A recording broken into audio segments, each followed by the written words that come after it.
Ce qui est vraiment commun à toutes les entreprises, c'est la nécessité de retourner à l'humain.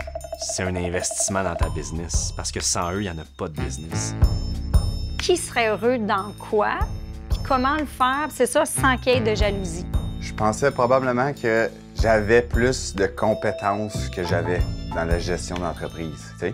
Parce qu'après le premier employé que j'ai eu, l'entretien ne correspondait pas du tout à sa manière de travailler.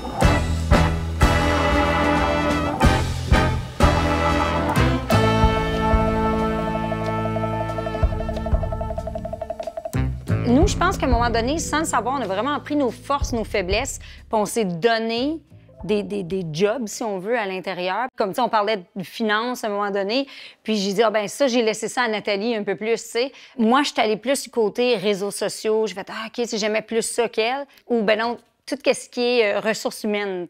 Au niveau marketing RH, c'est que chaque cas est unique. On a eu comme rêve à un moment donné de dire, non, mais ce serait le fun que Chantalie soit Chantalie, pas nécessairement de je vais voir Chantal ou je vais voir Nathalie. C'est l'optique McDo. Et voilà. C'est vraiment comme, c'est ramené à la base, mais c'est en principe, parce que c'est pas partout pareil, mais ça devrait être partout pareil. Ça. Exactement. C'est pour ça Tu choisis pas ton staff chez McDo. Il faut toujours innover puis aller voir d'autres façons pour garder nos employés intéressés à travailler chez nous.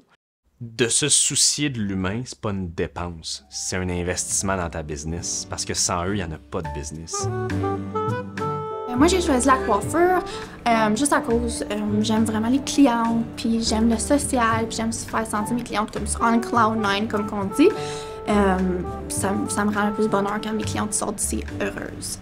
Quand la clientèle t'aurait dit tes mots de tes valeurs d'entreprise ou ta mission, hein, tu fais comme, OK, ça marche, tu sais. Mais c'est à travailler tout le temps. Oui, c'est ça. On peut pas dire... C'est quand même, tu sais, clairement, pour la région, ça n'existait pas, là, mais c'est clairement à Champ-Gauche de se dire, crime, je vais avoir une mission d'entreprise pour un salon de coiffeur. Parce que, tu sais, ça va être vraiment plein de gens, c'est...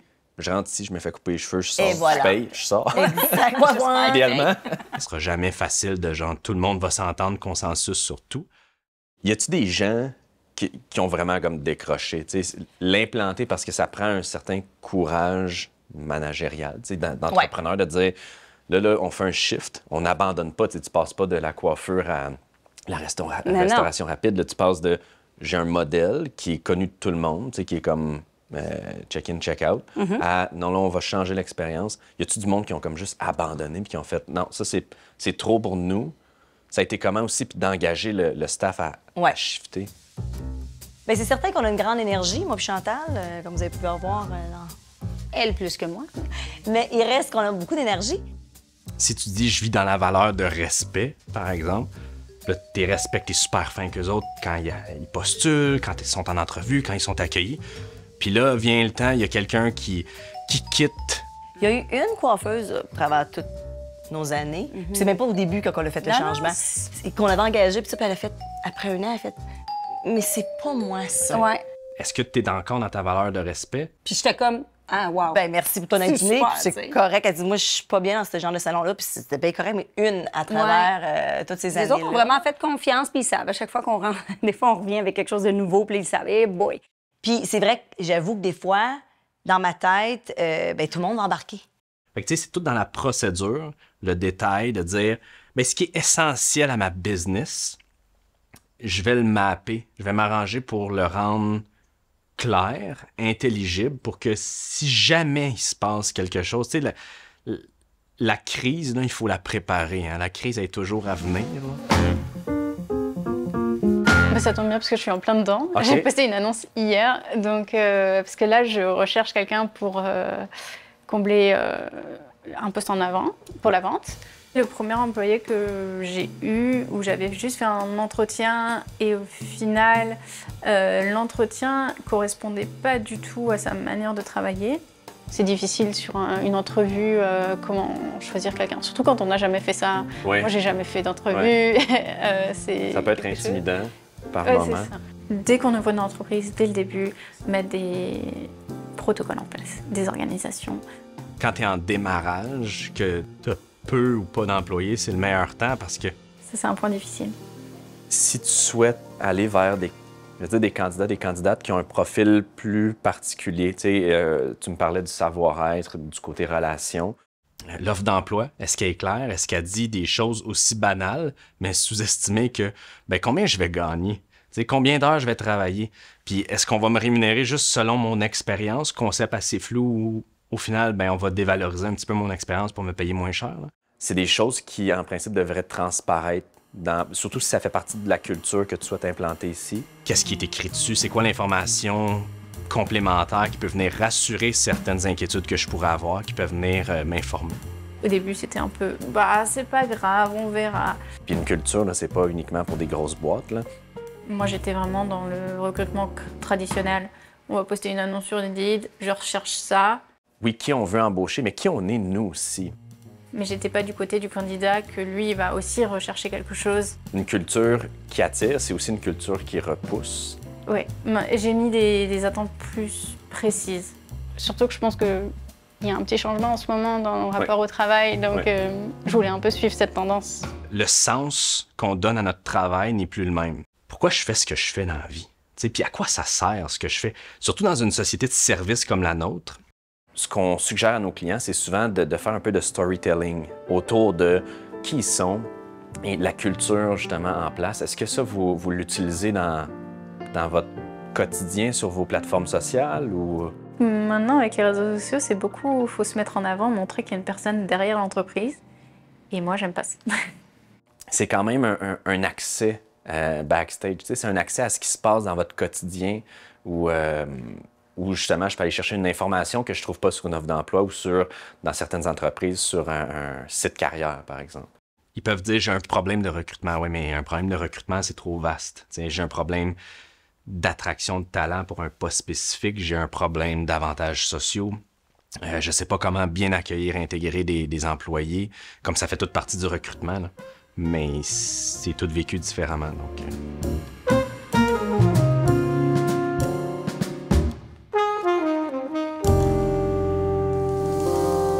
Toi, quand tu formais ton staff, ton nouveau staff, je me demande comment tu faisais. Est-ce que tu avais déjà préétabli, puis c'est niaiseux, mais est-ce que tu t'étais assis en disant ça, je veux absolument qu'il maîtrise ça, ça, ça, puis tu te fais une liste, un breakdown, puis un genre de parcours de formation, d'introduction à l'entreprise, même un genre de onboarding? Notre processus de onboarding, quand on engage des nouveaux employés. Ou tu y allais vraiment comme feeling, parce que c'est ta business, c'est toi qui l'as créé. Il est pas là. À cette heure que je suis plus gros, j'ai des chefs d'équipe, c'est plus moi qui travaille avec eux autres. Fait que c'est comme s'ils repartent à zéro avec la nouvelle équipe.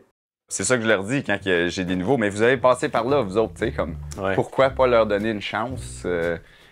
Mais c'est juste comme peut-être qu'ils n'aiment pas ça. Des entreprises comme ça, il y en a plein, tu sais, où la propriétaire essaie de se distancier, par exemple, des opérations pour conduire d'autres choses à l'intérieur de l'entreprise. Puis je ne veux pas poser un diagnostic de schnout, mais comme j'ai l'impression que toi, tu l'es, pédagogue, ça allait bien, il faut trouver quelqu'un pour maintenir en vie ce que nous, on faisait avant. Dans le secteur, par exemple, des métiers spécialisés, là, OK? Il existe plein de plateformes là, qui sont utilisées, en fait, autant au niveau terrain, tu sais, des jobs hyper terrain, manuels, que des jobs de bureau. Est-ce qu'il existe des choses externes à mon organisation qui peuvent venir en appui, que ce soit des plateformes virtuelles? Tu y mets ce que tu veux. Hein? C'est de la formation en ligne, puis tu peux rendre obligatoire le parcours comme tu peux le rendre optionnel. C'est quelque chose qui me fait penser, là. Ouais. C'était l'idée de train the trainer. Là. Pour les appuyer avec les nouveaux employés. Fait que ça serait une manière un peu de les outiller eux autres, en fait. T'as pas besoin d'avoir une fonction de gestion pour transmettre du savoir. Comment ça se passe chez Arboris? Comment on veut que ça se passe? Puis c'est quoi les étapes qu'on se donne quand vient le temps de faire telle tâche?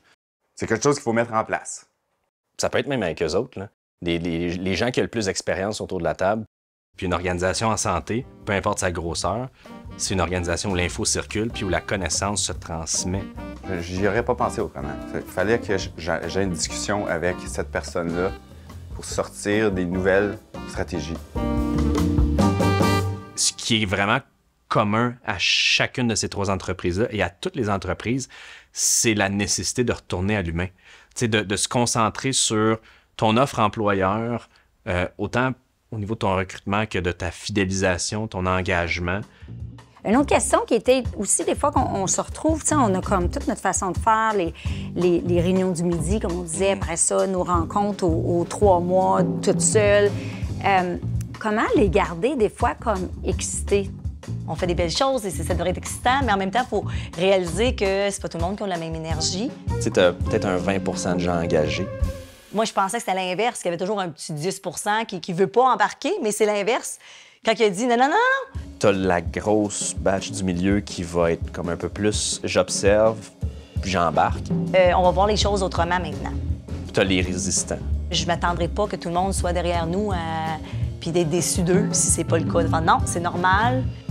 Tu sais, il y a beaucoup d'articles qui se sont écrits sur le quiet quitting, c'est-à-dire les gens qui, pas qui quittent l'entreprise, mais qui disent « Moi, ça, c'est mon carré de sable, je suis embauché pour faire ça, je ferai pas moins, je ferai pas plus. » Le salon ou même l'académie, c'est notre bébé. Donc, c'est sûr que nous, on est les premières à passer un dimanche dessus s'il faut, tu sais. En fait, c'est un peu en réponse à... On parlait tantôt, le marché de l'emploi qui était très, très favorisé au niveau des employeurs. Puis là, c'était comme, hey, je vais en faire du surtemps, pas payé, je vais travailler sur mon heure de dîner, je vais faire ci pour ça, pour avoir une promotion. Mais comme c'est ça aussi qui a mené à une génération burn-out. Ouais. Tu sais, moi, mes parents, comme c'est 2 ou 3 burn-out, là. Puis là, tu fais comme... Puis là, c'est frustrant quand tu fais « Ah, les autres n'embarquent pas », mais en même temps, de réaliser c'est correct s'ils n'embarquent pas. Puis il faut être en paix avec ça. Ça peut sembler super... comment je te dirais ça? super basique, futile, là, de dire, ben, entamons une conversation, tout va se régler, mais c'est parce que ça fait des années qu'on se parle pas, tu sais.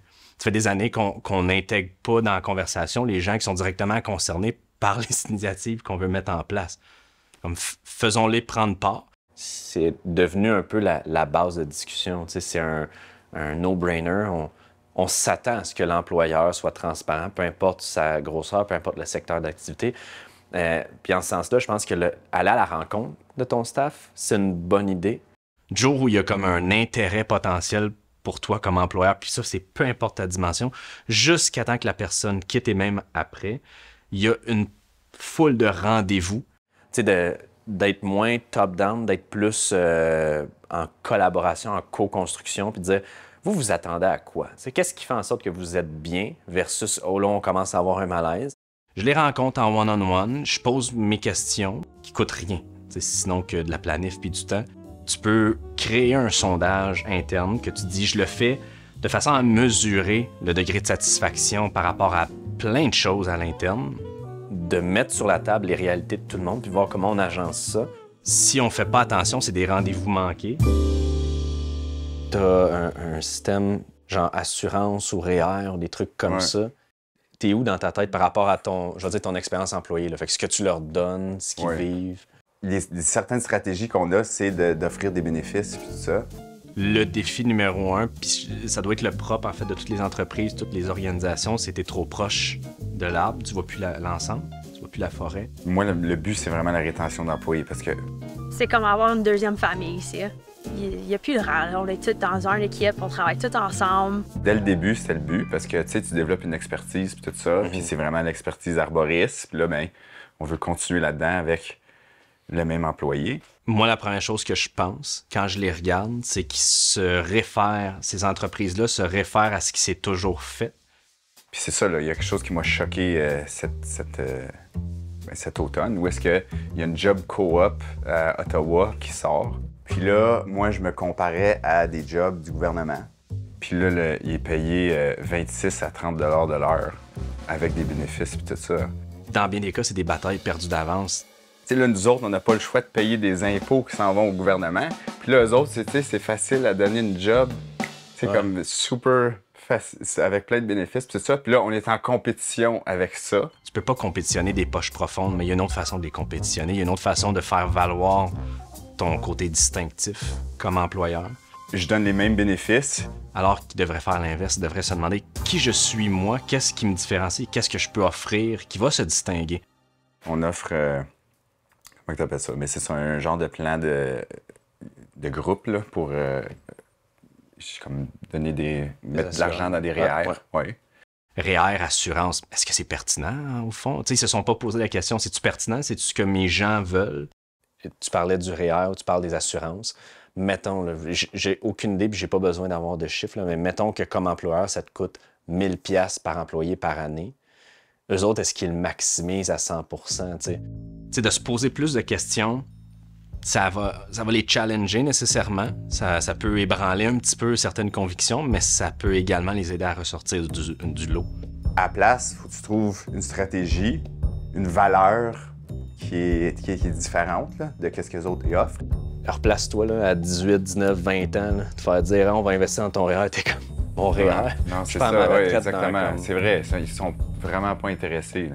Puis il a présenté aussi un genre de structure qui est sur Internet, une plateforme qui a de l'air vraiment le fun. Puis l'application que je te parlais, ça s'appelle Teddy. Toi, comme employeur, tu t'ouvres un compte, whatever, puis tu dis, moi, je suis prête à mettre, ou tu évalues combien tu mets au cours d'une année dans un employé, puis tu dis, moi, ça, c'est le bénéfice qu'on met, nous autres, il y a une valeur de 1 000 $. C'est une des bases, en fait, à partir desquelles il devrait démarrer. L'employé, ce qu'il fait, c'est qu'il y a comme 1 000 $ en crédit. S'il a besoin de quelque chose, il s'en va piger dans ce compte-là. Et là, il peut aller acheter des services dans plein d'affaires, dont des soins de santé, physiothérapie. Il peut dire, ben ça va être du divertissement.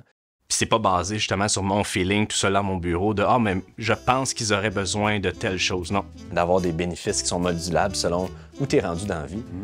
C'est un gros plus, là. Moi, j'aurais rêvé là, à une autre époque, quand j'ai eu une autre époque, il y a comme 3 ans. Back in the days. C'est tellement important, la job dans une vie, ça te permet d'accéder à autre chose que ça va nécessairement impacter ton côté personnel.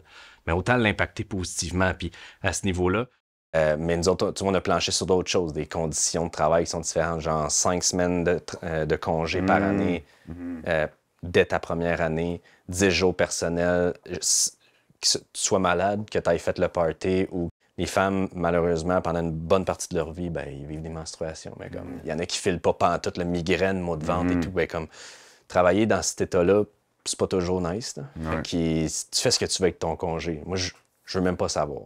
Hey man, comme t'as pas de menstruation biologiquement, puis tu vis pas du tout les mêmes affaires que cette personne-là, qui est une femme. Toi, par exemple, tu vis d'autres situations pour lesquelles tu aurais peut-être besoin d'aide, mais comme on va créer quelque chose qui va satisfaire les deux, mais qui n'aura pas du tout la même finalité, tu sais. Tu peux pas grimper un arbre si t'es pas bien. C'est une question de sécurité.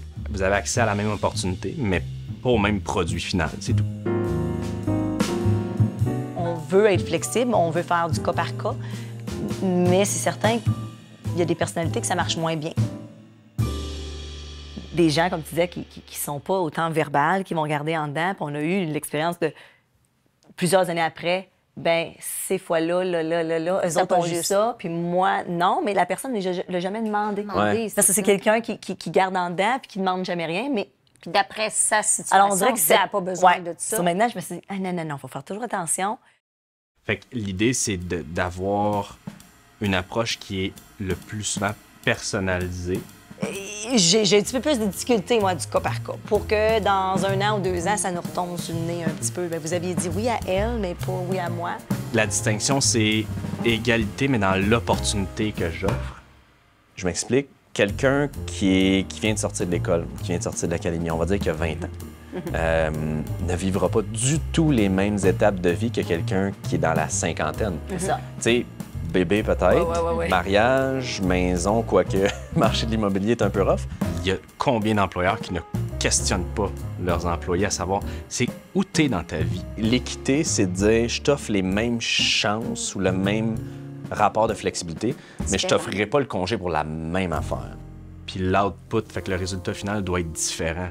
J'ai une approche flexible avec toi, avec toi, avec toi.